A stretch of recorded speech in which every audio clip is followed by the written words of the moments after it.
there. We're starting the stream a little bit early because, Randall decided to tell us about the glories of Albert Fish. I'm Adam, and please, let's move on to what we're actually going to do. For the love of all that's holy.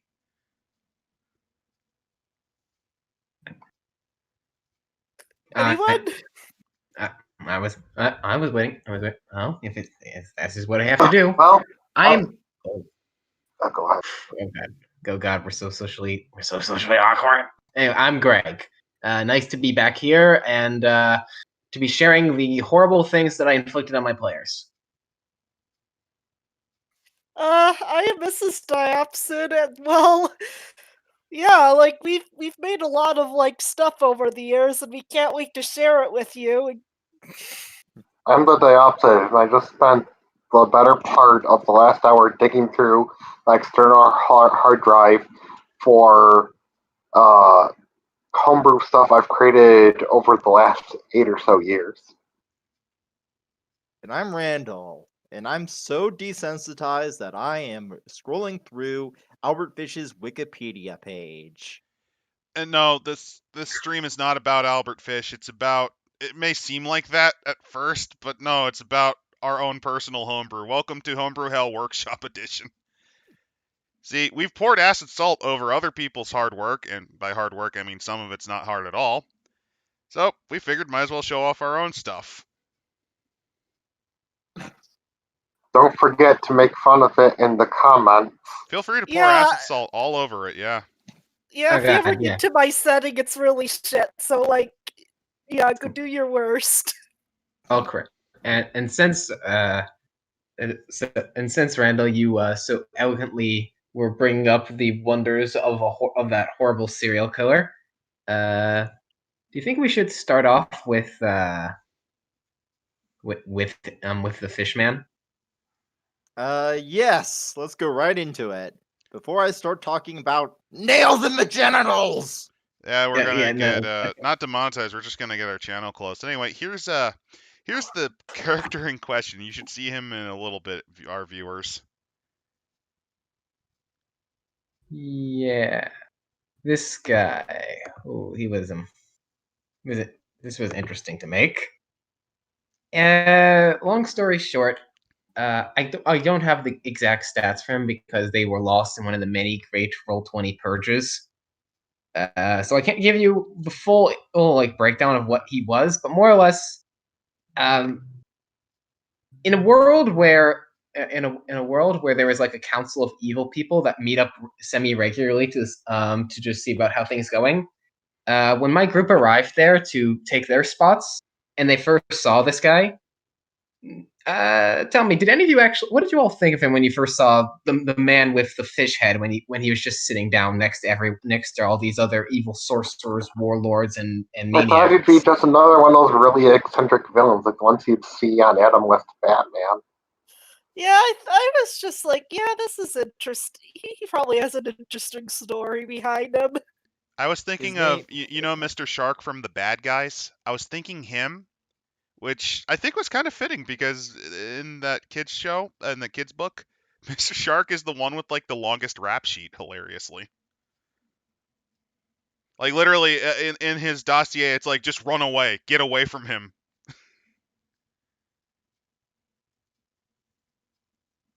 Yeah, that was pretty on the nose because while most of those evil people faded from it, and I'm going to hopefully reuse them later on in other campaigns. Fish, however, was one of the few returning characters, and not in a way anyone was happy with. And yeah, he was the dark spawn. I guess that's happened when you're the dark spawn of an evil extra dimensional entity. He went on a serial killing spree inside the domain of one of in the domain of one of the player characters, who is currently not here at the moment. But let's just say that bloody mess is too kind to what happened to people. And when he was also smart enough to lay a trap for the rest. And oh boy, was that one of the most arduous and annoying and painful dungeons I think I've ever designed. I missed that one because I couldn't show up that week. It was great. Everyone was. I remember showing up the session after. Everyone was looking on, and kind of the 1,000-yard stare of someone who was just told attack along the Somme after the third day. It was a maze so fucking big. If I remember correctly how I designed it, it was like 200, like it was 200 squares by 200 squares, and I randomly threw each member of the party and their followers at random places within it. Well, you forgot And the then had worst them. part about that, didn't you? I think I wasn't there for this, but I remember you telling me at one point it was so big that Roll20 struggled to load it in and was like, "Are you sure, Chief?" Yeah, it does that plenty of times. No, the real trouble was they were being perpetually pursued by the immortal split self of fish as he was just running around trying to murder all of them. And it just ended it was just a giant clusterfuck where I think it more or less it just ended with the equivalent of like a miniaturized implosion. It just ended horribly, but it was fun and painful while it lasted, just like everyone deserved. You all deserved it. I didn't mind it because like I actually felt useful because like my character had like an instant death ability, which was like one of his weaknesses. HP damage literally was worthless, absolutely worthless. It meant nothing. Yeah, but like an instant death like Saber Suck like ability, like that was like that was his weak. I didn't mind it because I felt useful. Yeah, For those but it just wondering, the gimmick for Albert Fish, as he was called, Mr. Fish, was he. It's mentioned he was split. The way it works is his true might was split apart into a variety of very, beatable but annoying fights. But he didn't truly die. Whenever you killed a form, it would just reintegrate with his main soul. So it's like there's a spell, I forget the name of it, where it's like a proxy that you can cast as a wizard, where you're not there, you're astral projecting. It's called oh, astral projection. Oh, okay, yeah, I was that's a making sure. spell. It Yeah, that's how Mr. except Fish fleshy. fought, only with flesh. Yeah, and the flesh hurt. The flesh made people hurt. And the only way to do Yeah. actual damage was save or die effect, so it wouldn't most of the characters, there were only about three, maybe four that had capacities for save or dies. Enough, but still, yeah, it was mostly a grind to get to the center and get to the Heart of Darkness equivalent. So that was an Yeah, interesting application of where it's not really, it has an HP stat and but it's not that you can kill it. You had it to just reach slows its down. center. That's my big enemy. That's my big boy, or at least that's the big boy I'm willing to show because I still have some other horrors I want to unleash on these players in other games that I don't want to share yet. And I have just one last fun fact. Albert Fish's original name was Hamilton Howard Fish, but he changed it to Albert to escape the nickname Ham and Eggs that he was given at an orphanage. That's too light. That's too light and jokey of a fact for a man for a horrible rapist. But sure. I'm I going to will get rid of the fish head man now. A quote-unquote fun fact. Nothing's fun. Okay, so Although Ham and Eggs would be a really good rapper stage name. I'm just going to talk about one of my homebrews now.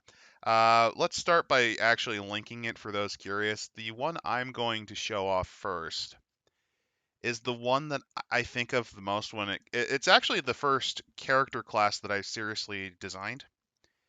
Because my big thing was making character classes and mainly interesting takes on like partial casters. Or, well, casters in general. And I'm going to link it in here.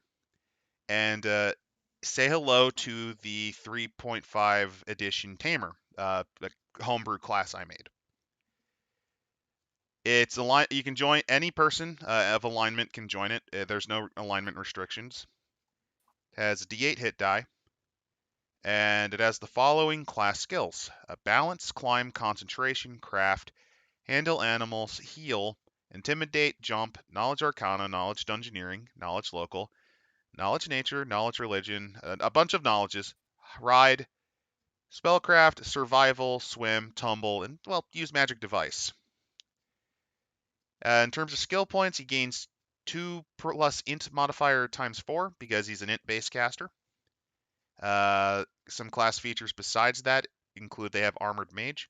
They get what's called a summoning specialty. The idea, let me explain the idea of the Tamer. I wanted to make a type of caster that specialized specifically in minionmancy, but I didn't want to give them like the full 0 to 9 spells.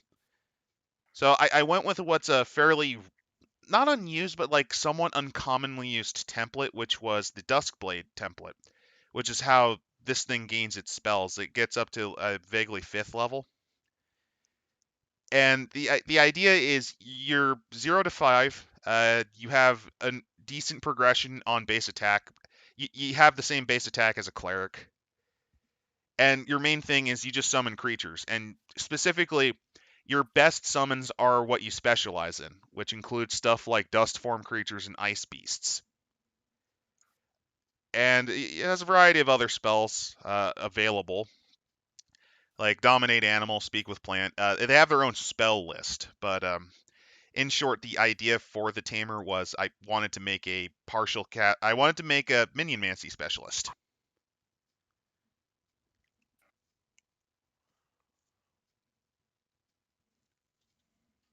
Sorry if it was a little bit clunky in terms of explaining, but to really get into the nitty gritty, it's very mechanical in mindset. I had a lot of help with it. Sorry. Yep. You see an orc, you summon an ice monkey to beat it up. God. Oh yes, the most noteworthy example of using the Tamer was my test run with it in Randall's setting, where I played a grumpy 4 charisma dwarf by the name of Dogav, whose the original theme was he came from the equivalent of from the Lithuanian tribes, and was just a very grouchy, unpersonable, but like the ultra dwarf when it comes to dealing with people. It also helped that at the time I was suffering from insomnia, so if I felt like a corpse, I could just grumble, and that could be his character. The beauty of having a 4 charisma. And and I had him specialize in ice beasts. Now, ice beasts in 3.5 are pretty good. It's a nice template, but the way Conjure Ice Beast works is limited because the meta magic that you can apply to it doesn't work on them. You can't apply the meta magic to bolster summonings like you can with the other stuff with Ice Beasts, which the Tamer's idea was to fix that too. So, as for what summoning specialties do, it kind of gives you the access to those to higher level spells in that branch a little earlier, to the point where, based on your specialty, you can get up to, let's look. It's specifically called summoning specialty. Okay, for example, if the Tamer decided to focus on Summons Nature's Ally, which is a pretty nice little spell, it gets you magical critter, it just gives you critters to help you. They'll gain Summon Nature's Ally 1 as a level 1 spell, Summon Nature's Allies 3 as a level 2 spell, and Summon Nature's Allies 5 as a level 3 spell, and Summon Nature's Allies 7 as a level 4 spell, and then up to Summon Nature's Allies 9 as a level 5 spell. It's extremely powerful, but it's only with that limited list. And that was kind of my idea with it, where what you specialized in allowed you to hit up to a 9th level caster, but as a whole, you were just still kind of hanging at 0 to 5, which is still pretty powerful. And the spell loadout is mainly to assist your summons, bolster things, and with just a little bit of damage thrown in just to help in case you want to do a little bit of blasting. I mean, there's no real wrong way to play a blast caster, unless it's just endlessly using Fireball in every situation. There is probably a wrong way to play a Tamer, though. Yeah, there's a simple way. It's called doing the cuddly pirate. It's called being cuddly pirate. Oh no. You know, melee fighting when you're supposed to be casting when you should shooting when you should be casting. Just doing anything beyond what your class is meant to be. I mean, the Tamer, you can use it as a kind of bootleg martial, but why would you? I mean, the only advantage it has is I gave it the ability to use ranged weapons like like spike chains and whips, and that was just for thematic look. It was just because of the whole lion tamer where you had the whip. That's all for theme. Could you use him as a martial? Yeah. Why the hell would you though? Why do that when you can summon Ice Monkey? Which is what Dogav often did. He would summon an ice gorilla that would just wreck. Very useful for enemies that we can't see too, because it just hurts everyone. Now, is it a little overpowered? I don't know. I did get consulting from the Diopsid as I created the Tamer. Yeah. Speaking of which, I've never really brought it up before, but I do have a skeleton from many years ago of a fairly unfinished conjuration summoning caster myself that was more in line to like the War Mage. Okay, so it's similar to, say, Dread Necromancer, Beguiler, the standard spontaneous caster that focuses on one thing. Yep. The spell list is mostly includes all the summon monster spells, all the summon nature's ally spells, summon a lot of stuff, including some of the weird ones like summon undead 1 through 5, summon monster spider 1 through 4, Hellster's fetch 1 through 6. Wait, Don't forget Summon Swarms 1 and 2, I think. There's a specific summon spider spell. Yeah, it's from this weird Dragon Magazine Prestige class. It's all about spiders, and you have to be a drow and everything. Jeez. That's something. They get a whole bunch of completely exclusive spells that are spider themed. Remind me at some point when we do another autistic analysis for you to compile like a couple of them together, so we can just do like a shorty version of that whenever we feel like it. Yeah, some of them are really great.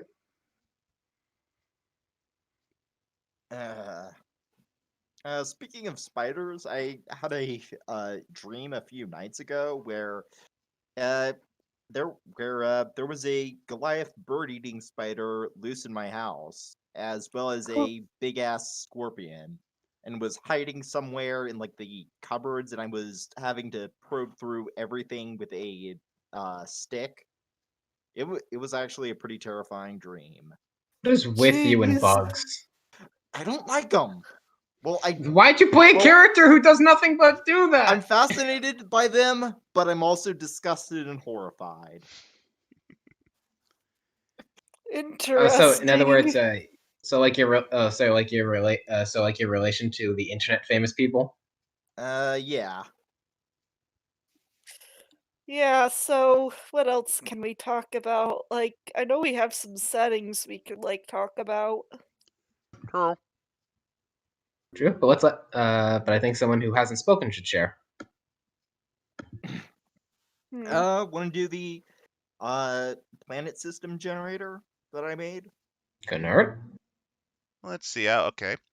And actually, for this one, I'll link it. And so first, I'll link it. Don't worry, I'm not that incompetent. It is in the chat for those of you watching, all two of you. Don't worry, I'm paying attention.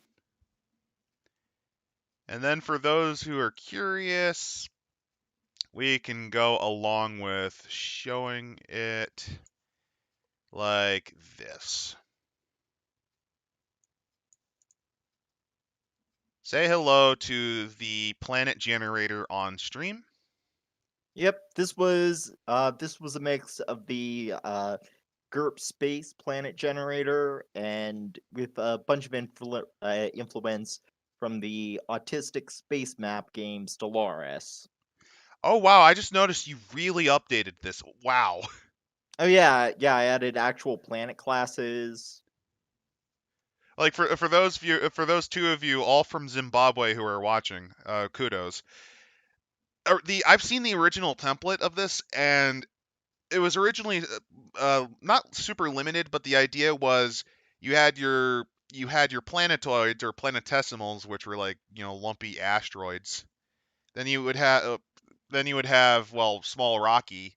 Then you'd have like a normal sized rocky, so you're Mars sized and Earth sized. And then you'd have like ice giants and then gas giants, and then there was Oh I yeah, think just the straight up that weird. oh yeah, that's still in there. Those planet classes things are just with figuring out what you got at the end. Ah. So the original one started with the star. Yep. With one being a dead star, a white dwarf, neutron star, uh, remnants, nebula, whatever. What about strange stars?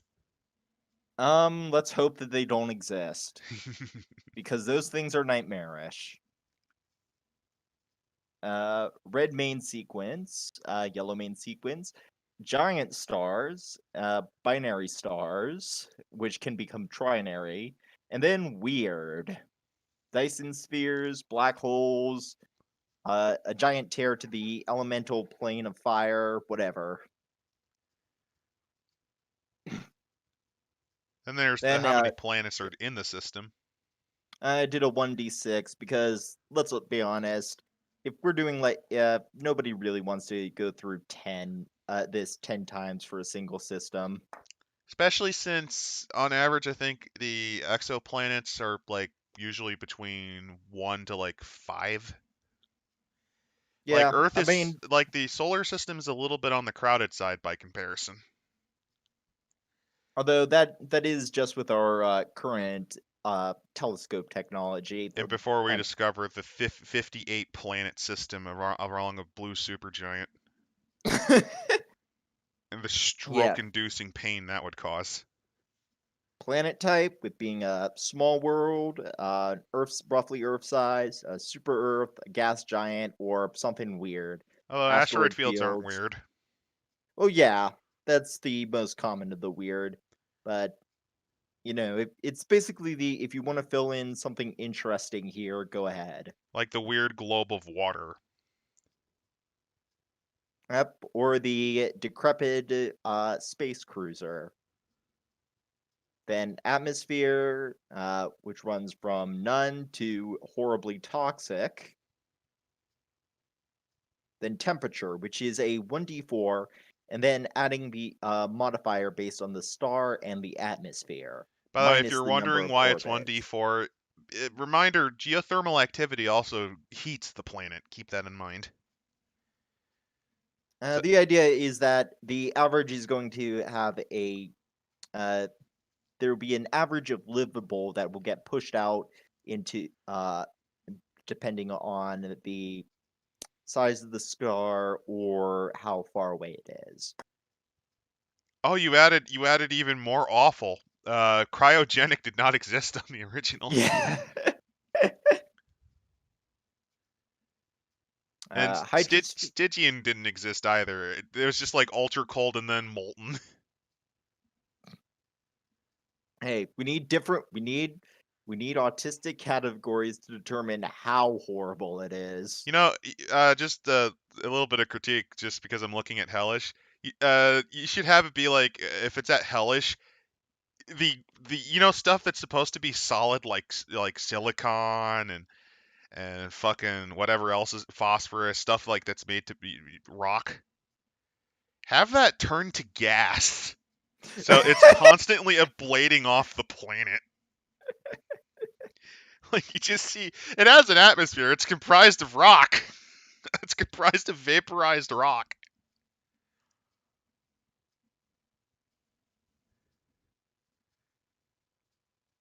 Obviously, Let's. hydrosphere for places that aren't molten nightmares. Yep. Resources. This was heavily based off something in GURP space. Also a little bit on Stellaris, although that's a lot more limited than group space. Oh yeah. And then a roll for planet terrain, depending on hydrosphere and temperature. We have various environments, and before you do that, you roll a 1d10, and if 10, it's a strange world. Which includes stuff like graveyards, ruined arcology, living planet. An Underdark world for those who like that setting.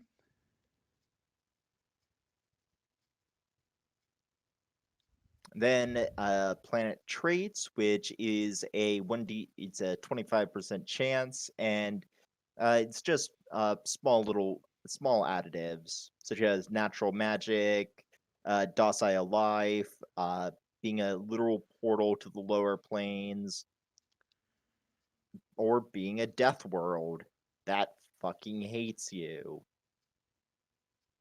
And then there's the biosphere, which brings up the mind the great glorious filter. Yep. Remember, the more intelligent life you find, the more likely the great filter's ahead of you, ready to end you. And then a roll for sapient life and civilizations. Which can lead to some funny, especially if there's two ideologies. If you get opposite traits, I like how you had to explain this. If you get opposite traits, it means the dumb savages are locked in a Cold War. Ugg could hook would stick, but what if Ugg didn't? Like, I'm just envisioning near intelligence and the wars between fucking libertarianism and, like, communism or something. Free market good, stone mean good. And then you get the one it, Adam. No, you're overthinking. You're overthinking it. It's what Ugg want this piece of land. No, Doug want this piece of land.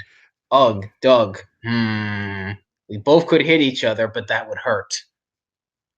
Let's not. Just two But we both hit each It's other. like two random cavemen sitting in a field, both holding their clubs. The rest of the tribe just occasionally goes brings them food. Like, I'm envisioning, like, there's the libertarian caveman copy where it's like each ape strong alone, and then you got like fucking one ape strong, whole tribe stronger for the collective. There's just this Cold War where they're looking at each other with like throwing spears and fucking clubs, and they're like, "Wait, no, hurt bad. Dinosaurs come eat if we fight." Like, mutually assured destruction is just the dinosaurs they unleash, or like the giant monsters they fucking corral. They're building mammoth corral on island. I'm not gonna lie, Caveman Cold War sounds like an amazing setting.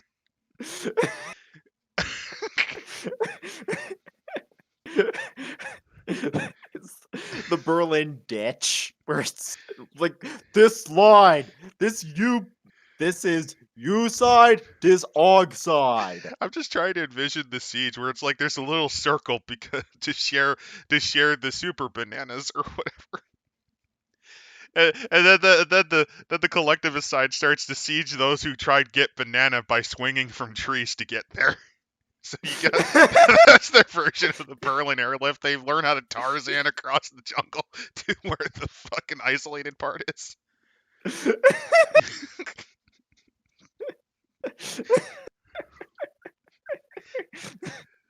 The workshop's already created a glorious idea. like the caveman equivalent of the Vietnam.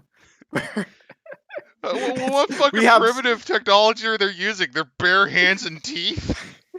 Like, their advanced technology is bone spears instead of wood.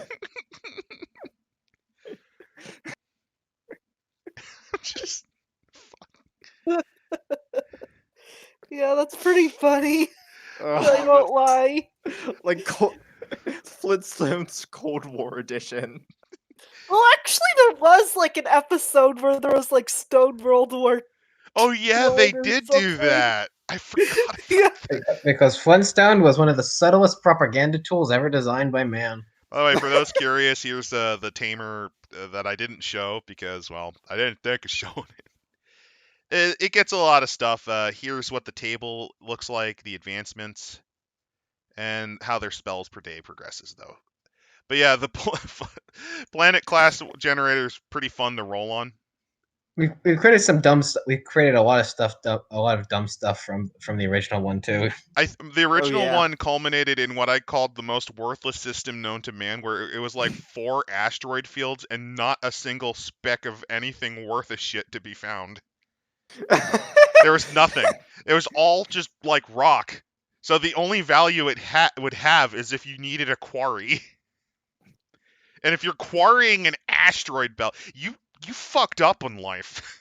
Your fucking priorities are wrong. Either that or your planet is a piece of shit. It's like the galactic equivalent of Alberta. No, Alberta has oil and like the nickel and iron. They didn't even have that. I remember rolling. I got like nothing. Like I got 1 on everything possible. No, like the only thing that times I got close to any resources were like the exotics, and they didn't even get that.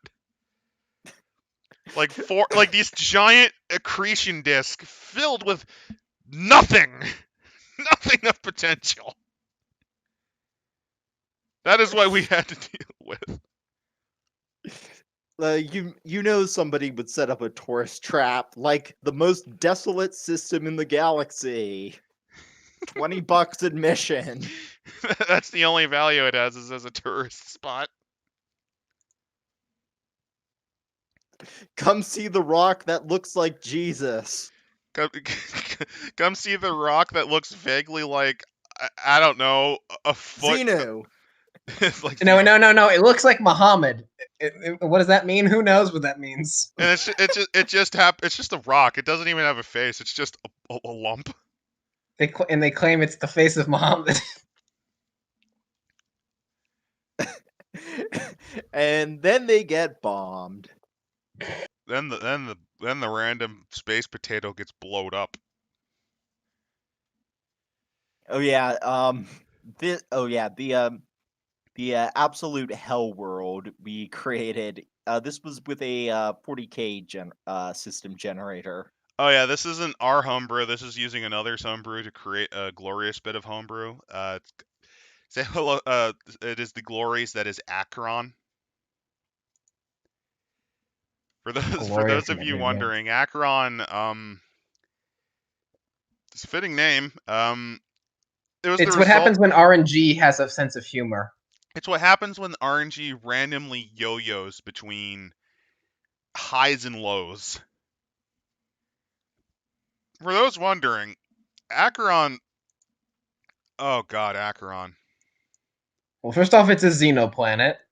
Yeah, let me get it. It's not just a xenoplanet. You're forgetting the other part. It's a fucking war world. Well, it's a war world, xeno world. Yeah, let me reveal to you, glorious 2 viewers watching this with us. No, don't stop the stream. I almost did that. I almost spoiled you out of this. Do it. So Akron is a war world that formerly was a Xenos world. So the Imperium is deciding that it is time to get rid of them. I mean, at the time they had advanced space. They weren't quite. They didn't quite have Gellerfield set, but they were starting to move out of their system. The real question is why anyone in the fucking world would want this planet. Why any humans would?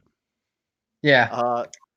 300% surface temperature of 300 degrees. It's not Celsius or Fahrenheit, but does it matter? Yeah, it doesn't matter.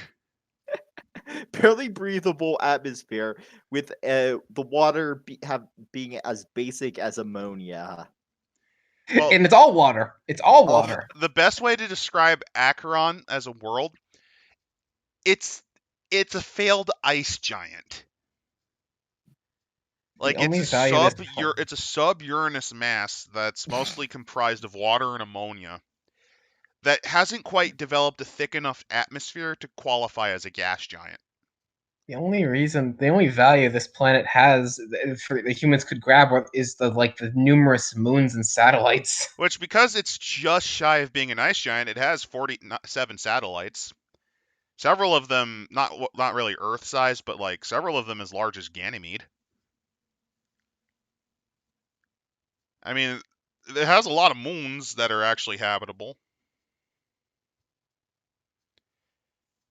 Oh, and there's a couple other homebrew units like the Dorian Urchins. These are just either Lost and Damned regiments or Imperial Guard units or other things we have.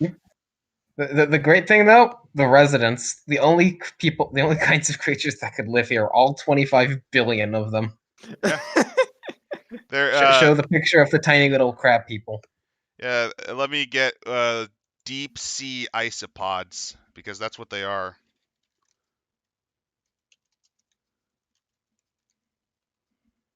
And the reason it's a war world is that there's nearly 5 billion human casualties over a 184-year period. Help The glory of me! humanity. The Up to glory the of humanity Xenos. knows. Yeah, it's amazing. Like, they just want to be left alone. They even send their dead as peace offerings. There's 20. The best part about these little insectoids, they're there's a table for a government. Democracy was chosen. Not chosen, was randomly chosen. Yeah, that's the best part. These things are this was pure RNG, just yo-yoing. I think the best part is that I can kind of see something like this happening in like official 40K lore. Like the peaceful planet of giant isopod monsters who are at forever war with the Imperium, but their homeworld is so awful that the Imperium just keeps throwing men into it, and they die like frogs in a blender. And that's Also, the thing. It's not that these guys are surprisingly powerful combatants. I mean, on the moons, they're pretty decent. They're cut above humans, but it's just the terrain of the world they're in. Because remember, this is a sub-Uranus type of place. Pressure crushes you like a Coke can. this is a huge planet too. It's a huge planet. Like I said, it's sub-Neptune in size. It's a failed ice giant. It has gigantic seas of water. And also, it has also twice the gravity of Earth. And because it's also amazingly geologically active, and on top of that, its geology, the actual metal and rock that's under it, you don't even see it. There's miles of ice. Because a fun fact for those of you who don't know, if you pressurize water as hard as you can, ice giants actually do have a core made out of specifically types of ice that are actually hundreds of degrees hot. Pressure does We're that. talking stuff like Ice 7 and Ice 10. I'll admit that the thing I always found the most amusing about them is when we rolled for their standing army. They didn't get much, but they got the 1% chance of getting a Titan, and they got it. So they have this basically crab equivalent of Gurren Lagann. Not in terms of actual power, just like that's the egg. It's their last hope. And by last hope, I mean it's more like if they ever manage to get to the ocean floor, when that's a fucking challenge and a half. They start sending in Grey Knights. They die like they tried, but you know. The glory of humanity knows no bounds or sanity. I mean, when you're walking across a planet whose geosphere changes on the hour like fucking Io, you know something's wrong. Yeah.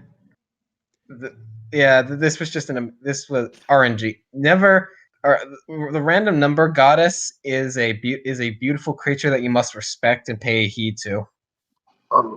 I do have an interesting thing I pulled up that I added an unique mechanic to a D&D game I ran. All right, let's see it. Basically, my campaign was loosely based off of an old Game Boy RPG called Final Fantasy Legends 2. Oh yeah, I remember that game. I don't remember 2 as much as the first one, which is where you're climbing up the tower. Yeah, and anyways, one of the big things is that you've got to collect the 1770 shards that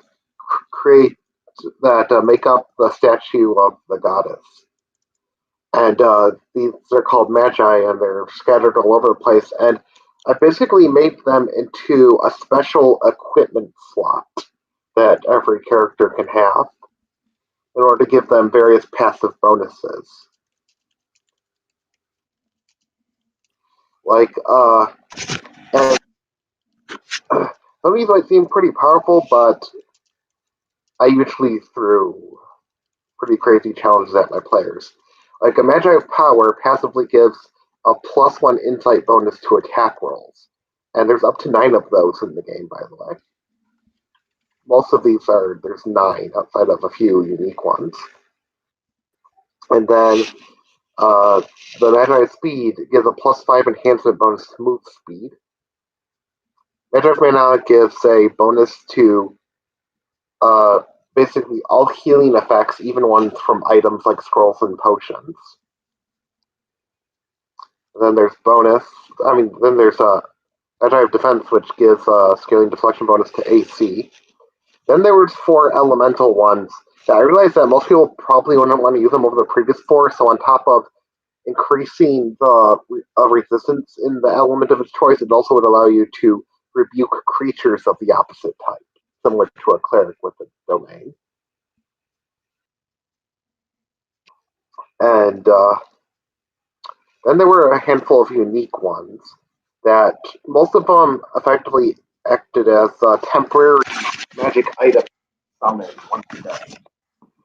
Like there's one called I might be pronouncing this wrong because I'm not weeby enough, Mesamune or something like that. I think that's about right. I think that's how you pronounce it. Yeah, which 3 times per day summons a +5 keen ghost touch bastard sword, where you're automatically treated as having exotic weapon proficiency bastard sword. Which is what you need if you want the katana. Because katanas are basically bastard swords in 3.5. Yep. And you can make a full attack as if you had a base attack bonus equal to your character level and base 20 strength unless your real strength is higher.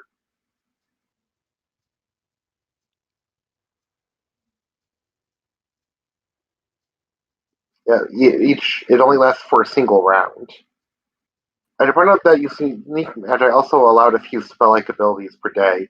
In this case, it was Blades of Fire, Spiritual Weapon, which is always a Bastard Sword, and Holy Sword one a day.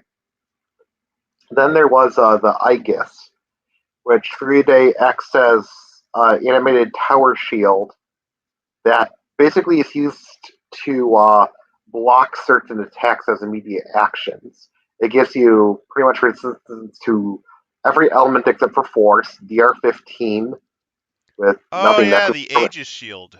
That's an end of for those who haven't played Final Fantasy or the Legends series. It functions as one of the ultimate shields. Well, shields are a bit weird in the Saga series, where you use them like you do weapons, and you basically guard for that turn to reduce damage. I guess was a bit unique is that when you used it, you just negated damage completely. And so you could basically use it to just not take damage a turn, but in return, you couldn't do anything during that turn. And that's exactly what this does. Like that said, this really bolsters your defenses because it also gives you spell resistance and power resistance equal to 15 plus your character level. If you're wondering why the shields were useful, there were monster encounters that you would fight, and there's a few bosses whose shtick is to just it'll unleash a party-wide killer attack.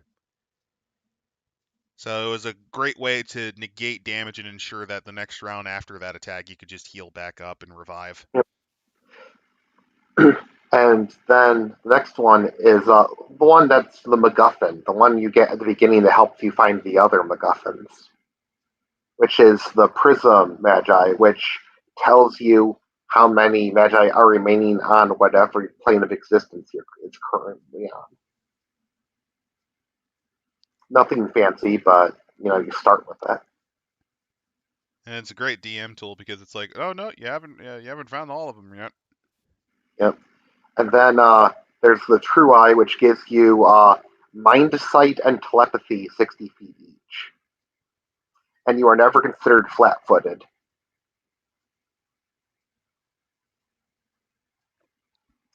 And then there's Pegasus. I should point out in the original Japanese version, it was called Angel's Wings because they literally make up a statue of a goddess, but early Nintendo can't make religious references. This allows you to 2 times per day, allow you and 8 other willing creatures to teleport to basically the entrance of the various planes of existence in the setting called the Pillar of Sky. And then finally, there's a plot point in the game. I really don't care if people are spoiled here, where you lose all of your magi, and so you have to find the super secret 77th one, because over the course of the game, it sounds like there's 76, called Heart. This one allows you to be constantly under the effect of greater status, as if casted by a level 20 caster. This means all of your allies' current HP and can use healing effects as if you were within 30 feet of them. Oh, so it's it's a constant heads-up display. Pretty much. And it additionally allowed Revivify 1 a day, Heal 1 a day, and True Resurrection 1 a day. So that way, even if you weren't a healing-based class, you could use it. Well, that's powerful. Well, Yeah. when you transfer stuff from other fantasy games, it can kind of have that effect. But it's also the gimmick because the Diopsid up front said, I'm doing this because the stuff I'm going to throw at you is also just as, buffed. And to be fair, you only really have it for, 2 really major fights before you use them to complete the statue.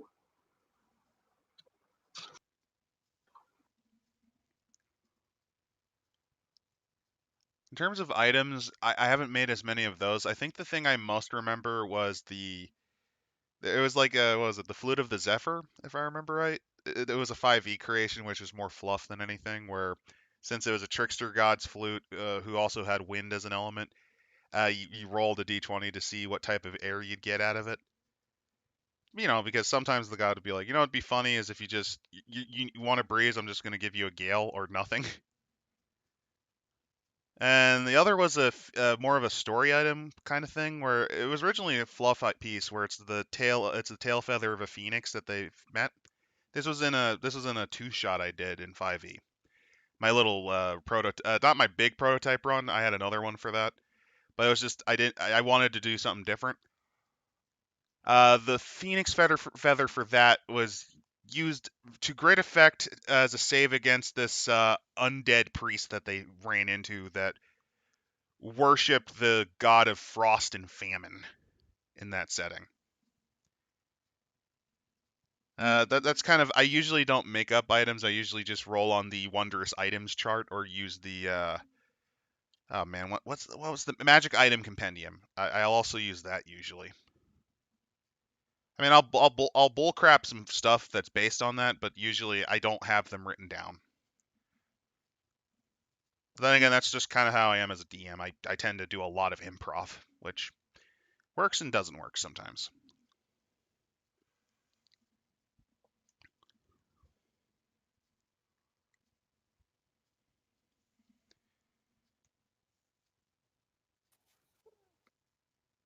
Do you guys have anything else? Well, there are a few really weird magic items I created over the years that are mostly less for being really good and more just to be interesting and fun to use. Like, one of them was the Bracer of Spell-like abilities. It was 1,500 gold for an empty one, and basically you could put various gems or jewels in it, similar to a weapon or armor crystal for Magic Item Compendium, to gain a small amount of spell-like abilities based off of whatever creature that gem, if it's magic, or jewel, if it's psionic, that creature is based off of. Or class sometimes. Like, there was a gem of the Paladin that would give you at-will detect evil and remove disease 1 a week. Or maybe a Gem of the Gnome, which gives you Dancing Lights, Ghost Sound, and Precipitation once a day. In any case, it always uses the minimum cast level you could possibly know these out. Because that's how Wondrous items usually work. Yeah, I just thought it would be interesting to have.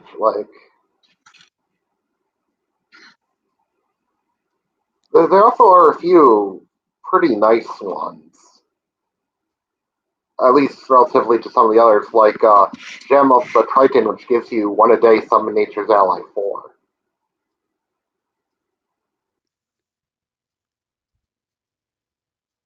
And because I like poking jokes at it, I also made a Gem of the Blackguard, which gives you at will Detect Good and 1 a day Fiendish Summoning, which we've mentioned in the previous stream.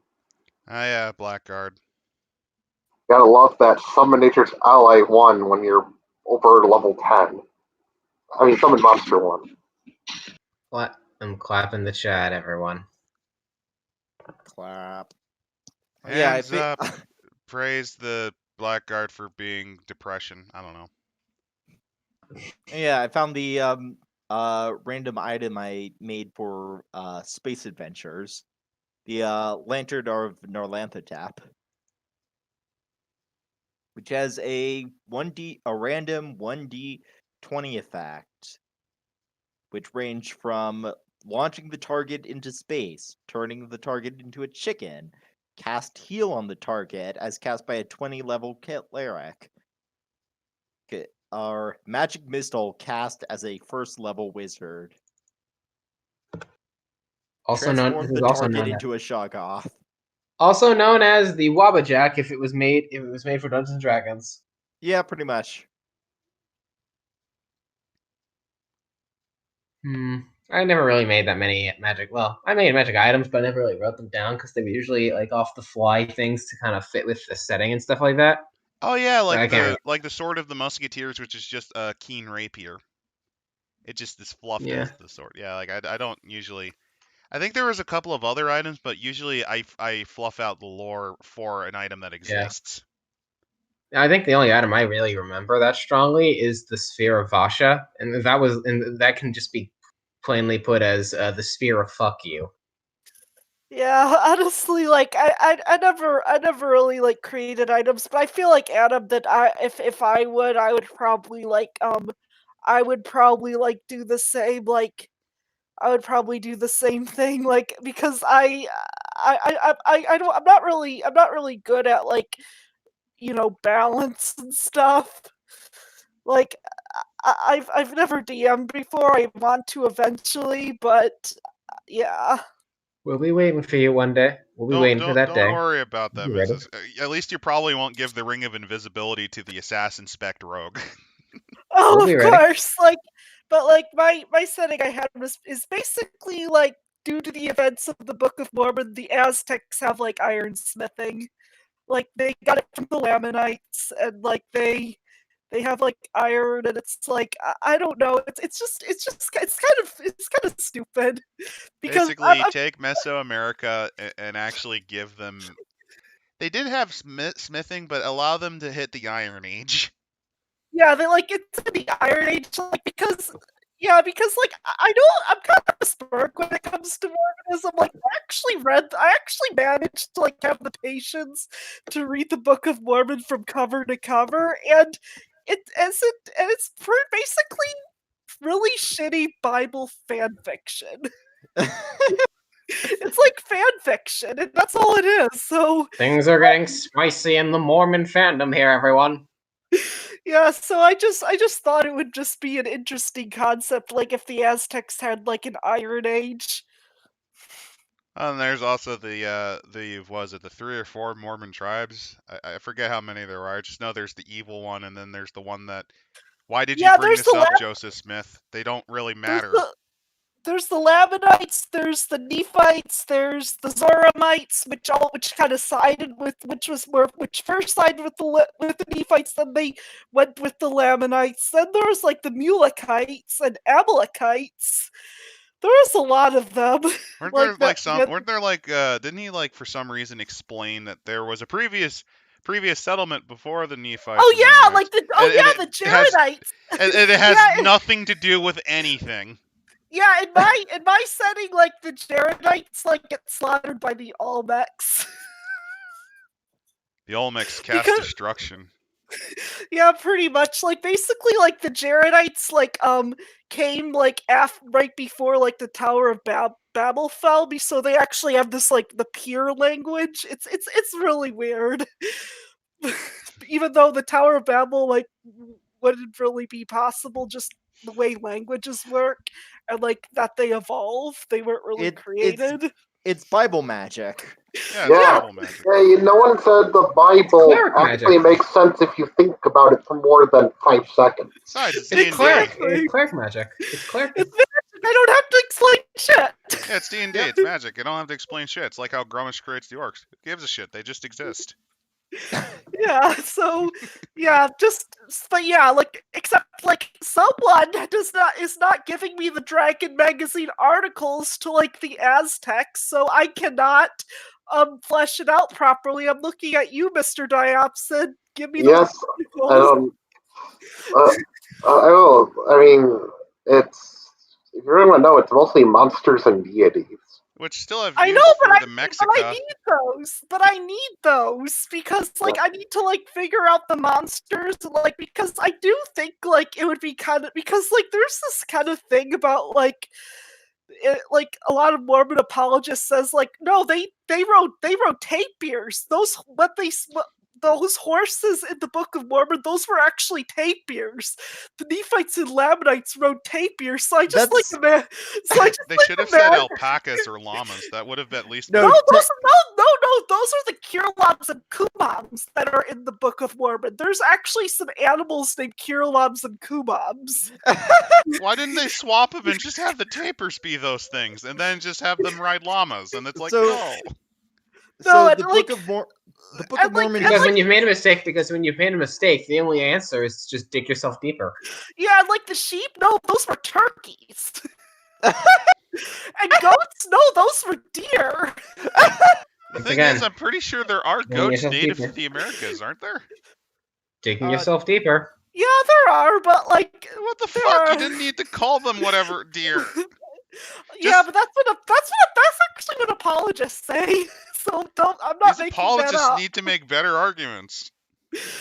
Well, they're Mormons. What do you expect? Oh no, I think one of our viewers was Mormon. I'm sorry. I'm sorry you had to leave. Yeah, I'm sorry. I'll stop spurging if you want. But no, I Here- think it actually has kind of ties to, because there's Then, a like- recent RPG being made about kind of like cyberpunk Native America. Yeah, then another thing, I'm just like, what would they do instead of like Jesus coming? And I was just like saying, like, because in like zero AD, like what happened was in the Book of Mormon was like there was like a period, like a But there was no 0AD. I don't know, but like There is now. Joseph Smith said Don't so. think. He looked at Okay, no. he shoved his head into the mystic box like an ostrich as he looked The at hat. the glowing No, golden. it was the hat. Remember, it was a hat. He looked in the but, hat, like the giant what- hat. But basically, what happened when Jesus was born in the New World was like there was like a period of like When a Jesus like was a born several in the New World. no, like a several week period of like night of like just Why? darkness. That's like mourning death. That's like in biblical terms. That's mourning. Oh no, Jesus was born. This is terrible. I think. I But think. like I just imagined like something like happened with the gods because I know like the Aztecs believe that like that they have to like make sacrifice for the sunrise. I think we're veering. Yeah, this is. We're gonna have to add the religious tag to this stream. Yeah. Okay, this that's is- enough. That's enough. Okay, I Yeah. no, I got the perfect distraction, Adam. I got the perfect distraction. I want to shill my horrible class, my horrible prestige class. Is that all right? Daredevil, is it? That is it. To describe what Daredevil is, well, let's put it this way: my favorite class of all time in D&D is Barbarian. Fight me. I will. This is my. I love this stupid class, and so I thought, how can you make a barbarian even more. How can you make barbarians even more insane and balls to the wall? Well, I thought, what about I thought this horrible abomination, the Daredevil. It's a prestige class. It's only 5 ranks, so it's not so you don't got too much to go for it, but it's got a lot in there. It's got some interesting things you need to get in. First, you need base power attack of 6. You need power attack and Iron Will. Okay, pretty normal for melee fighters. Auto hypnosis 3 ranks. That's this is supposed to be the thing that's actually supposed to gate cock block you a bit because unless you're a Scion or like one of those Psionic classes, you need to like dump 6 skill points into this skill that you'll probably never get use out of again. But it's fine because barbarians get 4 plus their int, which is funny because everyone throws their int in the toilet. Yep. It's not a D12, but a D10 hit die is pretty nice. It's got really basic bitch class skills, except auto hypnosis is the odd one out. They don't even have survive anymore. Yeah, because that doesn't matter. Surviving, that's not what Daredevil's about. No knowledge. You got nature. your 4. Nothing. Nope. You got 4 skill points per level, so same as Barbarian, and obviously this is sad, man. I'm looking and I'm like, you know things are bad when the fighter and dwarven defender have slightly better options. Yep. Yeah. But it gives back in other ways. Oh, I know, they get intimidate, so it's okay. Yeah. But okay, first off, proficiencies expected. No heavy armor proficiency though, and no shields. Well, it's because trust me, where you're going, you need to go fast, baby. No, where you're going, you need to experience maximum pain. Yep, the battle trance. This thing, think of it like rage, except pain. And what I mean literally, to enter the state, you take 10 damage automatically. Though it can never kill you, it can't ever bring you below 1 HP, so you'll never fall unconscious, and you can never kill yourself, but you bring yourself to the fucking limit. It lasts for as long as your Constitution modifier or +2. It'll automatically end when combat's over. Or you can end it with a will save but it's really high for what you probably have, so not likely. You can use it more or less. You can only use it a few times per character level. While in the trance, it's like rage. You can't really concentrate on anything, but you're a bit more active. You can still do things like activate magic items and drink potions, which is still more than actual rage. And you get fatigued when the battle rage ends. The reason why battle trance is interesting is because I specifically made it so that you can also go into battle trance while raging. But the really fucking stupid. It's less that it's written that you can. It's more that it's not written that you can't. Oh, okay, so you just had to clarify because people who might want to look rules lawyer. This, yeah. Yeah, but by that people who rules lawyer is like, well, says I can't, doesn't say I can't. And what I found from D&D is it's more important what it says you can't do than what it says you can do. Good point. Yep. That's why they always mention in like crits and crit modifications. They always say this does not stack with what they always say, even it does, which is why you loved your Disciples to Spader, Adam. Yeah, because it didn't say it stacked. It didn't say it stacked. It just never said it doesn't. Well, yeah. If you're wondering, Disciple of Despater, if you pick a high crit fishing weapon and then focus on getting crits, you can crit on a 9 or better. It is critting bullshit. That's actually what the Daredevil is all about. The closer the Daredevil gets to death, the more dangerous they become. Yeah, this is going to get into some math here, but at the certain degrees of health, the Daredevil began doing more and more damage and expanding their crit range modifier. And at the lowest level of health, aka when you have 1 hit point left, you do 48 more damage on every attack, have a ×3 crit modifier, and your crit double damage is doubled. So treat it as triple. Like if it does ×2 already and you crit, it's more like triple. ×3. If you're ×3, ×4. ×4. That means you can get the very rare quintuple crit damage if you use something and like if you Scythe. Yep, and it also means that if, let's say, you had a crit range of 20, now it's 17. Well, actually, no, it'd be 18. But if it was 19, then it's 17, and oh boy, that gets stupid. And that's their This big ability, thing. yeah, and as it says here in the specific ability, this ability does not stack with the keen weapon quality, but it does stack with the improved critical feat. If your health is an odd number, round down. Reckless charge can be skipped because I think that's an actual thing that exists. Or never mind. Nope. Sacrifice 5 health to add +2 to attack and damage during a charge. Mm-hmm. Then You there's get Undying Ferocity. This thing is the you put me down to like -9. No. Yeah, this is the literally. I called it literally too angry to die in the planning stage. Every time you die, you more or less get a. You more or less have to mark that down. More or less, whenever you die or fall below 0 HP, you reset to 1, but you have to make a little mark about that, because once your battle trance ends, all that damage is coming back.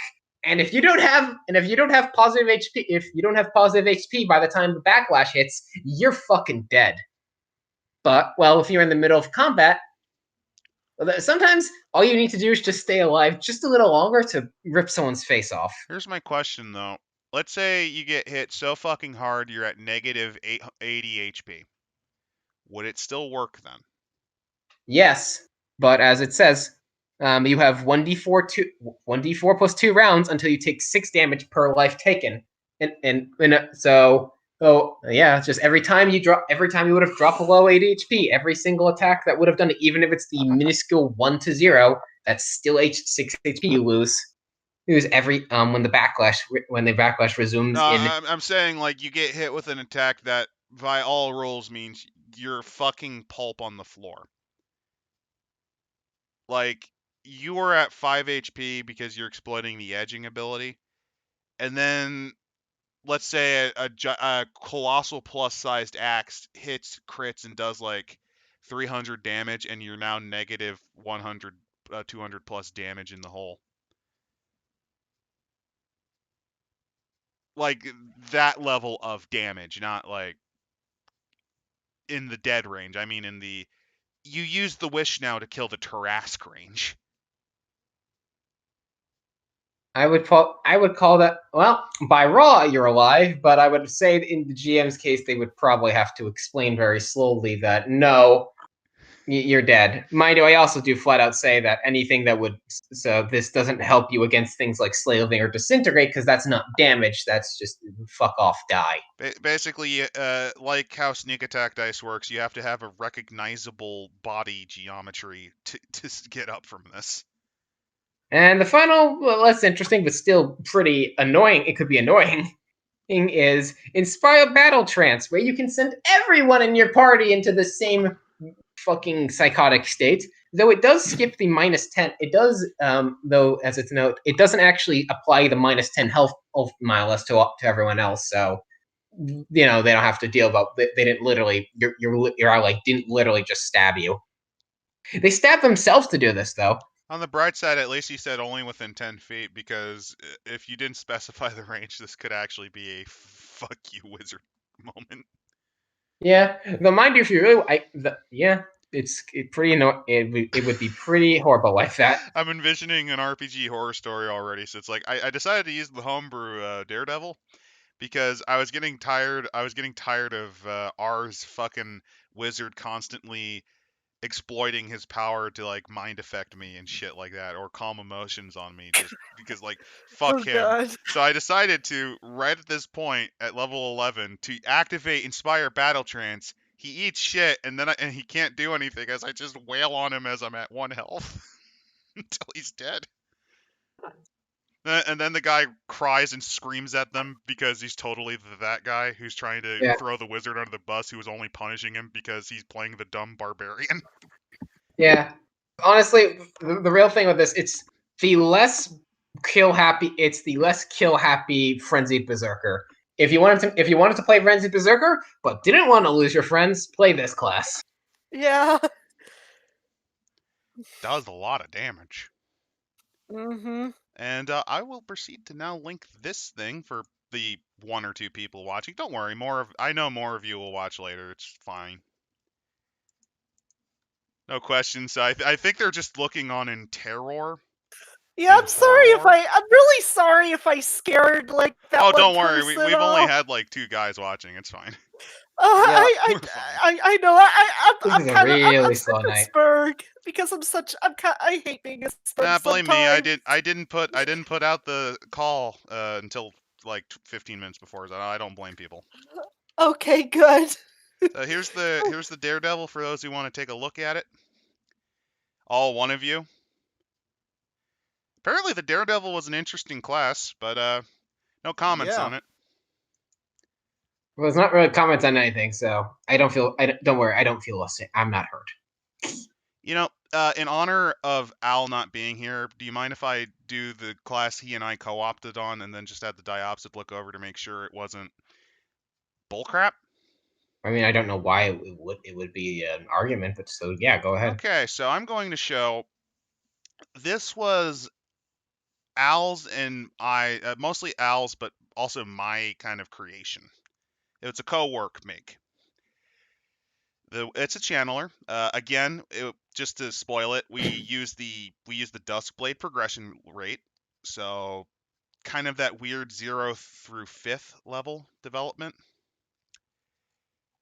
And the idea was there are some casters that specialize in buffing the living hell out of themselves and others, like Abjurant Champion.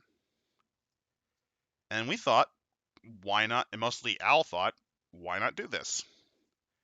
So we went together and we came up with the following. It only has D8 hitch die, but that's kind of standard. It's very standard template chassis. The skills that you get are balance, bluff, climb, concentration, craft, escaped artist, heal, intimidate, jump, knowledge arcana, listen, profession, ride, search, sense motive, spellcraft, spot, swim, tumble, and use magic device. So there's a little bit of ability to serve as a diplomancer because you can play bluffing and intimidating games. But at its heart, it's just a variety of toolkit spells, because that's kind of their thing. They get a plus 4+ int because the way they work, their spells are actually tied to charisma rather than intelligence, which makes them very somewhat different. And that's why they get that extra skill points. That's how they cast spells. It's purely charisma based. Your daily allotment is based on the tables that are further below. They also get what's called somatic swordplay. So at level 1, the channeler replaces the somatic component of their spells with a weapon action. That is literally taken from the Duskblade's playbook. They get armored mage, of course, because, well, why not? They also get combat casting as a free bonus feat. Then they get what's called transmutation augmentation. So at 4th level, a channeler can add +1 to a stat using spells like Bull Strength, Cat's Grace, and so on. This bonus will increase +1 at 8th, 12th, 16th, and 20th. So you can potentially get up to let's see, 1, 2, 3, 4. You can essentially +9 a stat, like with standard Bull Strength. So you can +9 your strength or +9 your dex. Or if you're using the spells that aren't as often used, like Eagle's Splendors, Bear's Endurance, Owl's Wisdom, you can use that too for the same effect. It's just a way to supercharge a spell that's pretty nice in the bread and butter way. They also get Mystic Armor, so at 5th level, the Channeler adds +1 to any Abjuration or Transmutation spells that grant the Channeler an armor bonus. This bonus increases by +1 at 10th, 15th, and 20th. It's just a way to kind of cope with the fact that its armor is always going to be a little bit weak since they can't get heavy.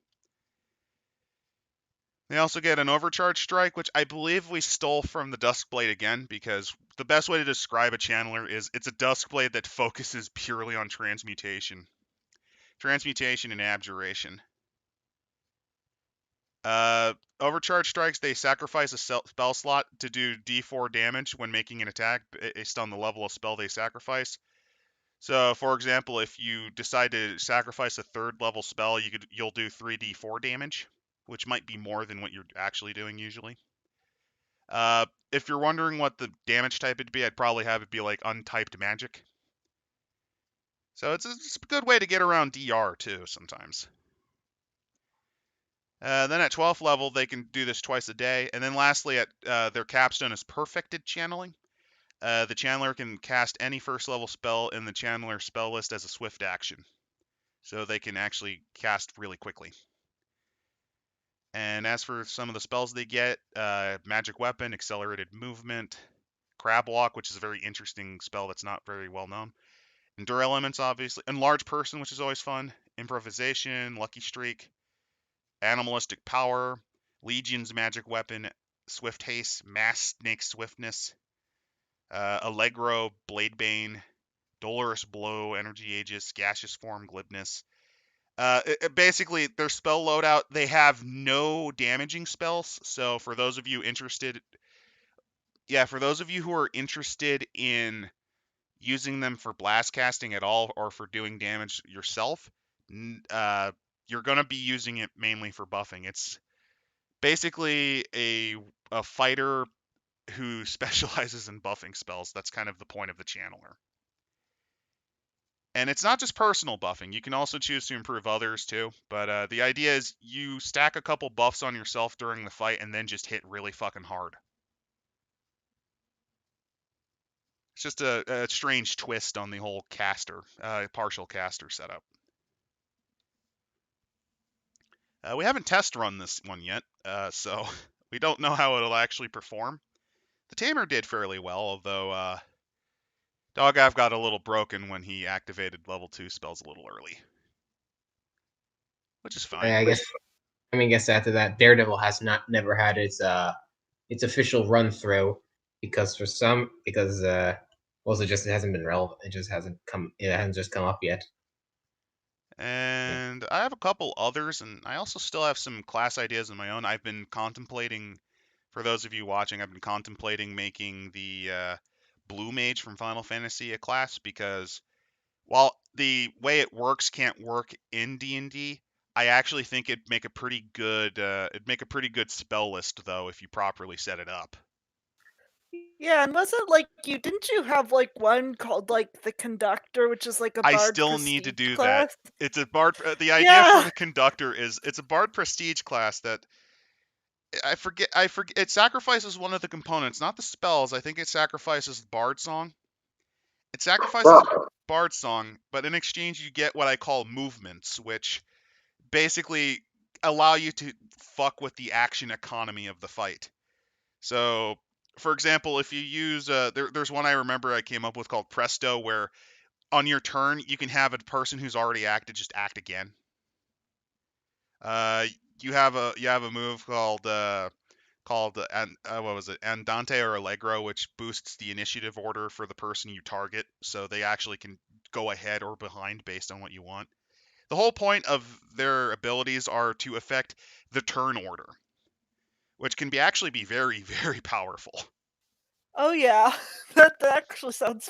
I actually wouldn't mind like trying it out if you ever get it done. I think I have the basics written in a notepad somewhere. I just have to actually Yeah, put it you into do. Pastebin. Yeah, if I recall, you do. I have so many things. Basically, whenever I get around to the diops, it has to pick out which ones I have to toss out. Because the entire point of the movements are, I base them on actual conductors terms. So you have stuff like Forte, Fortissimo. So those are ways that you can buff too. Mainly 2 hits, not damage. There's stuff I can do with the conductor.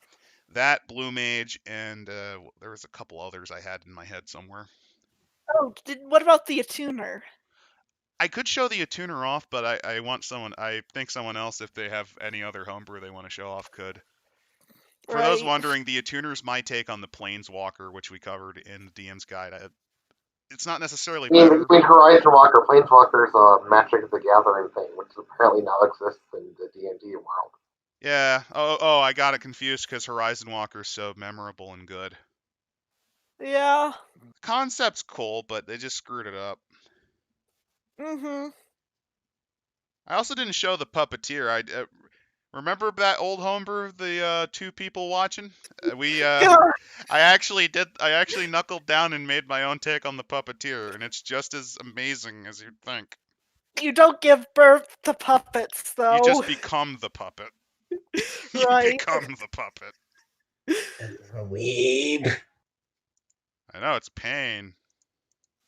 Yeah, it is kind of weebish if you ever watch Naruto, but it's I kind of like it.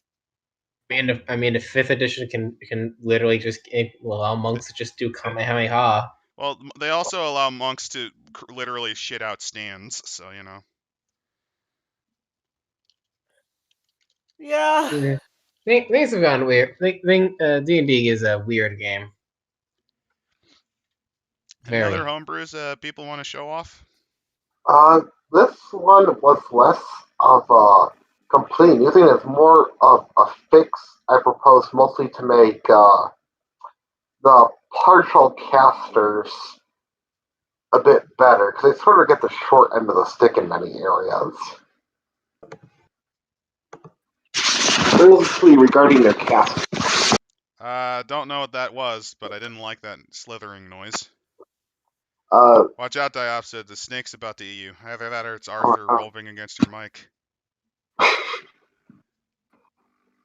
right, like, a lot of them are pretty simple, like letting paladins, rangers, hexblades, and spell thieves cast their spells at a caster level equal to their class level instead of half their class level. Which, yeah, that's...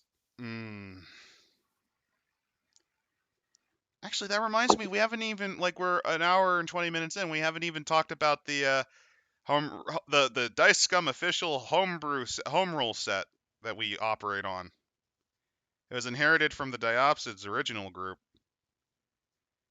It's just little quality of life things. Like the best one I can remember since I'm currently playing one is Paladins lay on hands traditionally is just charisma times level. We just the homebrew fix is just double that, just times it by 2. That way it allows them to do some supplementary healing, and it gives them another little role that might allow them to do stuff. Yeah, although it is, it hasn't been implemented because no one's really played Monk to that point. There was a similar rule we did with the Monk's self-healing ability to make it Monk times the Wisdom level times 2 instead of just Monk level times 2. No, Diopsid, Eldrin the Monk did that. Yeah. It was one of 2 things you've never seen before, that and the time he used Slowfall. Yeah, then I remember you showing me, like, because I wanted to play, like, a jester in, like, your Great Arc 2000 campaign, and you said, like, and you showed me, like, a list, like, an extended list of, like, Yeah, I took spells. many of...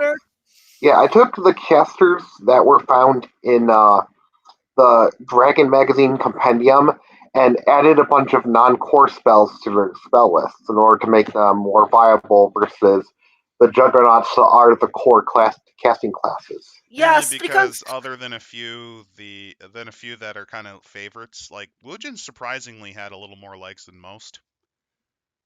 Yeah, because Casters like do that. Yeah, because like I really like the jester. It's just that it doesn't get a lot of love. Same with Deathmaster. Yeah, that's the thing. Like, yeah, same with Deathmaster. Like, to give you an idea, like whenever we talk about like Gaius, like he's like it's most of his bullshit is because of like a lot of homebrew stuff. Well, the reason he was so powerful as a Deathmaster was it was treated as if his non-core spells operated like how a core caster would get a larger spell list with each expansion whenever they introduced spells. Because aside from a rare few like Wujin, Assassin, and a couple others, really the only people who benefited, and this is why their list is so big, are Wizard, Sorcerer, Druid, and Cleric. I will say a large majority of spells that were added to the Deathmaster spell list were greater or lesser or mass versions of spells they already had. And also generic undead stuff that makes sense that they would get. We also, another homebrew rule that the Dice Scrum crew constantly uses is it's a way to make shields a little less worthless, is that the cost of enhancing them with magic enhancements is half of that of armor. And although we don't see it too much because most rangers in this group are usually played by me and they're Mystic Rangers, but for Rangers normal Rangers... Arrows, you forgot that part. Huh? You You forgot the part where they're Mystic Rangers that don't spec in archery. Yeah, because I'm weird like that. Well, there is a house rule where we just let the ranger have the druid animal companion stat wise instead of half ranger level for determining it. Because let's face it, the ranger animal companion as is, it's just gonna die in one hit Yeah. by accident. No, my lifelong friend, this wolf died. I have to get one of his 1,000 brothers. God. And also the bit where shields boost up your reflex saves, because I figured that kind of makes sense. Yep, because you could like even if you can't get out of the way, you can just be like, "Ah!" and you just get your shield in front, so Yeah. that you don't get completely douched by the dragon's breath. Yeah. Mind Then you, I know. that would probably only work with some reflex saves. If it's things like, reflex save to not fall in the pit. No, you No. don't Yeah, understand. true. You strap them to your feet and ride it down like a fucking like a tire down a mountain. Like that really stupid scene in Lord of the Rings: The Two Towers where Legolas surfs on the shield down a I fight. think you mean awesome scene. It only counts as one. It only counts as one. God. Okay. Here's a homebrew. Well, it's more of just a rule for this group. No one's allowed to quote Monty Python. Everything else is fair game, though. Yeah, we quote SpongeBob like a lot. Yeah, our swear jar is the SpongeBob jar, not the Monty Python one. Now we have the Monty Python square jar. So far, though, we've only had 2 quarters be added. Yeah, but we've had a lot of SpongeBob. One of them, the taboo, was committed by Randall literally yesterday. Aw. Don't feel bad. The only other person who did it was we had a newbie that showed up, and it was like the first 2 times they showed up. Yeah, but yeah, it's like, is there anything else you want to talk about? Like, I know, like you guys have like a lot of interesting settings as well. I Sure. was looking through some of the homebrew stuff, and I did find an outline for a Stone Age setting. Was it the Oh, Caveman Cold War, and did you just write it because we talked about it? No, it was a slightly more conventional fantasy Neolithic.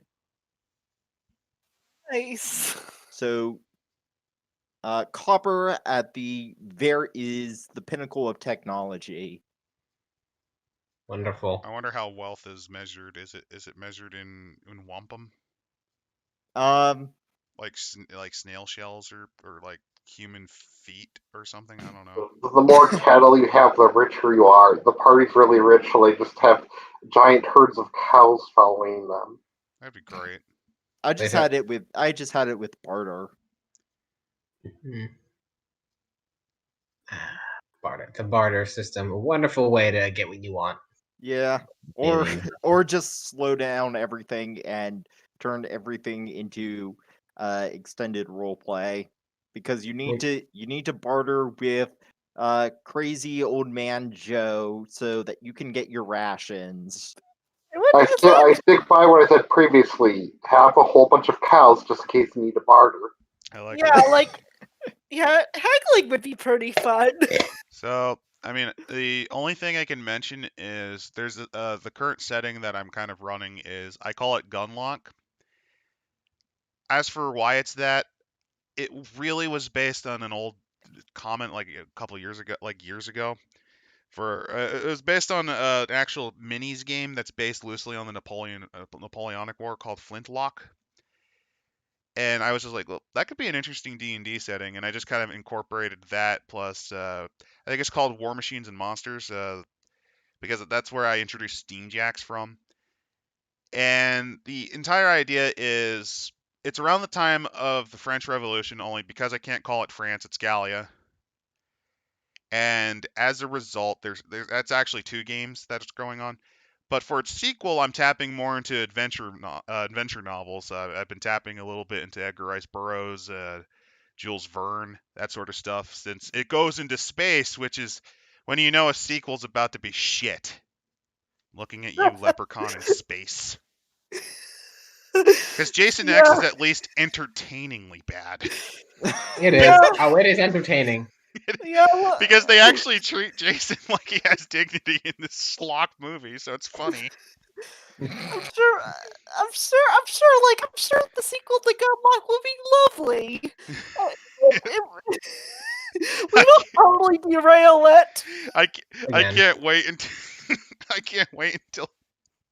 I can't wait until you choose to go all the way to the outer solar system. Even though the only parts I really Adam, you will planned know out, my pain. You will know my evil game pain. even though the only parts I planned out were the inner. Exactly. I want to go to Pluto. I want to go to Eris. I want to go to Senna. I want to go to that goblin planet. I want to go to Earth. Can we go back to Earth? That'd You know be what? funny. I don't like this anymore. Can we go back to Earth? Let's explore Africa. You know, that was the original idea for the sequel, so I had plans for that too. In case you decided to pump fake me. The Belgian Congo. That sounds lovely. You say that, but that is one of the adventures I planned if you decided to go to Earth. What? Why wouldn't we do that when we could just go to space? We're not that dumb. And then on the first session, you say, "Can we fly to the sun?" And I'm like, "Oh." Beautiful. Can we go to Kolob? I don't know what that is. I don't know what I was even talking about anymore. If you're wondering, Golub's another done Mormon with the man. reference. In this case, it itself doesn't quite exist. It's more that I used science. This is one of the things I liked about the whole space setting I came up with. I used science from the actual 19th century, and for decades there used to be thought that there was another planet inside Mercury's orbit called Vulcan. I mean, they also used to think Mars was populated. Yeah, and in this case they are. Is it creative for me to use Barsoom? No, but it's fun. Don't worry, yeah. I made up for it with Venus, which is Neolithic insects versus echinoderms in a fungal Yeah. world. Yeah. The Don't worry. The Jupiter has skeleton men. Which is also from Negarice's Burrows, but there's other things that I'm ripping there too. But don't worry, Adam. There's nothing wrong with it's just full on taking things from other settings to build to your own. I mean, how do you think I made that one the setting in the Samurai game? And also, Yeah, I mean, it's called syncretism. It's when you rip stuff off. I will also But say it's though when you're that fancy. if you did somehow, if you're like just beelining to the outer planets, I at least have storyline plots for Neptune. Neat. Nice. Water world. You're actually spot on. Yeah, I know. Water So that's why I was doing the drowning sounds. Yeah. God. Yes, But we're gonna watch Kevin Costner recycle his piss. Also, spaceships have sails because aether exists. What's aether? It's like gas, but not, so you can't breathe it, but it's like gas water.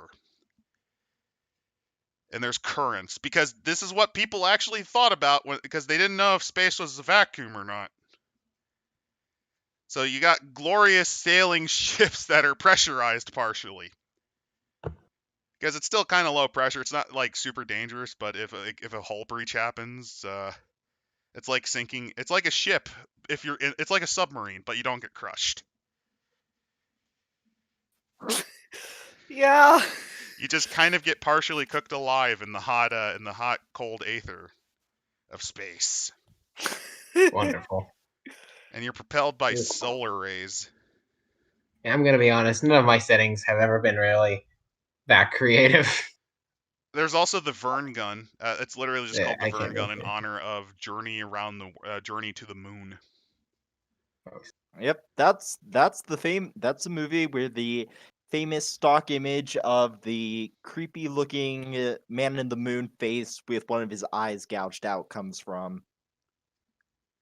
You all put so much work into that. You put so much work into your settings. Wait, work? Work? Yeah. You put thought. Hey, you put thought. Do you know how I made the original map for the Weeb game? Guess. Did you just just- do You what just the used Pokemon to- creators did and just took provinces? I literally went to the Total War Shogun 2 map and I just zoomed in really far on one province. Oh, so Does that, you did Aaron? what I did for most of my maps. Okay. Hey, that's how Gary Gygax originally created Greyhawk. He just took a map of the U.S. and put in some cities. Didn't Gary Gygax also like go to a random dollar store and like steal a bag of badly made dinosaurs from a child to make some of his monsters? I'm just Yeah. envisioning Oh, Gary Gygax just like here's the story of how he got them. He just takes the bag from like a child. It's like I want these. And he takes it out of their hands, saying, "You failed your strength check to hold on to these, little Timmy." And he walks off without paying for them. I passed my pickpocket check. I hate all of you. No, officer, So I much. can escape. See, the dice say so. And he just I throws one of hate the all of random you so much. dinosaurs at him. I hate all of you so much. But I yeah, loathe you. a lot of the more noteworthy D&D monsters came from this badly made set of dinosaur toys. What is this? What is this game? What is Like I think the owl bear came from The that. owlbear Yeah, and yeah. the Bulette both came from and that the same pack. and the rust monster. Yeah, the rust monster did too. I mean, to give you an idea, one of the bosses I threw at you guys was entirely because I remembered the giant pyramid of skulls the Aztecs would make. Yeah, they fought a weird undead hive mind that just their undead worked differently because even if you destroyed them, they just came fucking back. Oh, They were basically the red skeletons from Castlevania. Yeah, that's great. Oh yeah. Oh yeah, I remember that fight. Yeah, that's the first time I killed a character, although that was with a fairly low DC against literal death. It was just bad dice roll. shit happens. Yeah, I that's got great. better. I got better. I got better. I mean, Yeah. I'll sometimes pull from urban legend like the Crooked Man. That's a demon that they met in Gunlock. I will happily pull from that, and I know for a fact Randall pulls from the fucking iceberg of conspiracies that he knows. Oh God, Oh yeah. my god. I will fully admit to having rotted my brain with conspiracy and paranormal and UFO shit to the point where I Space. don't even know what's real. I kind of all that I half space that think could the have been lizard men might actually exist. all that space that could have been used for anything else, a better education, precious memories with your fan. Now, you got to remember the name of this specific UFO conspirator. Yep, you know, Hey, you don't need to feel know. bad. I used that part of my brain for Mega Man, so it's fine. Gotta know who David Icke is, and who Phil Schneider is, and how he got his nad zapped off by a gray during the Dulce War. Wait, Phil Schneider isn't that? Maybe this is just my dumbness, but isn't that guy from like all those like Happy Madison movies? No, that's Rob Schneider. Oh, Rob Schneider. Oh, my Rob bad. Schneider gets abducted by aliens in order to find out the truth about his father, Philip Schneider. But along the way, something funny happens. Uh-oh, and he pours out a fucking bucket of Rill and he gains superpowers. Sorry, I just I'm for some reason I just Oh god, I'm envisioning this horrible Rob Schneider movie. Where I was he just gains imagining Rob superpower by Schneider trying to absorbing tell me Rill about the energy. aliens. I was just trying to imagine Rob Schneider telling me about aliens, and I could see it. Okay, so there's a there's a Wikipedia page for Philip Schneider who lived from November 30th, 1826 to January 12th, 1902. This And might was be a Rob member- Schneider's granddad. Who knows? Was a member of the Wisconsin State Assembly. Okay. I don't know how that guy is more important than got his nad zapped off by aliens. Talks about the deep underground military bases. What? God. So that's those are some setting ideas, and I talked about future projects. I might as well also talk about another future project. Since I said parts of my brain are dedicated to a baby platform about a blue man that jumps around and shoots people. I thought, why not make a cyberpunk setting based on X? Because that's like the post-apocalypse, isn't it? It is. I mean, if not, don't worry. X5 makes it an apocalypse when a giant space station slams into the planet. So that's one project that's going to be entertainingly weird because it's going to be archaeology. So Indiana Jones meets Mega Man X. Oh god, this is cursed. Yeah.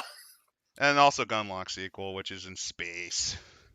In space. I feel like the Roger Corman of DMs. I mean, I'm even a cheapskate like he is, so you know. So there's my future projects. What are some future homebrew projects for you guys? I mean, I can't really talk about it because I'm putting you through it. Oh yeah, our condemned game. Which that It's might be You discussed. could at least talk about like the premise of it. It's one big mega dungeon with I wanted to do a mega dungeon Underdark game, but without it actually being the Underdark because I don't want to actually have to read the books on everything. I wanted to just it's a never end. It's more or less the equivalent of like or at least a seemingly never ending dungeon that isn't at certain points doesn't really even act like a dungeon and almost acts like a plane in on itself. The only united thing about it is that this place wants everyone in it dead, and we'll find ways to make sure you and I and the game will is trying its damn hardest to make life unpleasant.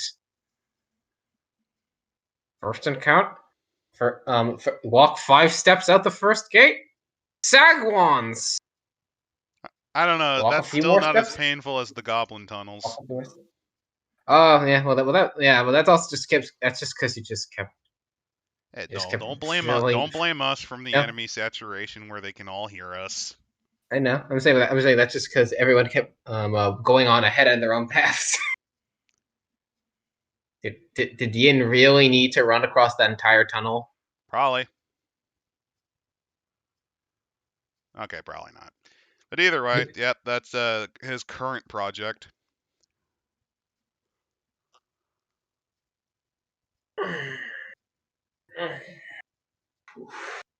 Any future projects from our other engineers of excrement? I don't know what to call us because we are making homebrew, and homebrew is hell. Well, Masterminds of Miscellaneous. Masterline. No wait. Well, I've got nothing else. You already heard my shit project. I mean, it's getting kind of late. Yeah, I'm that aware. it Yep. is. That's why I'm just asking for I thought we future could go on for projects. 2 minutes. Yeah. So let's stretch this. Let's stretch this ending out for 2 minutes, just so we can say we ended it at 10 o'clock.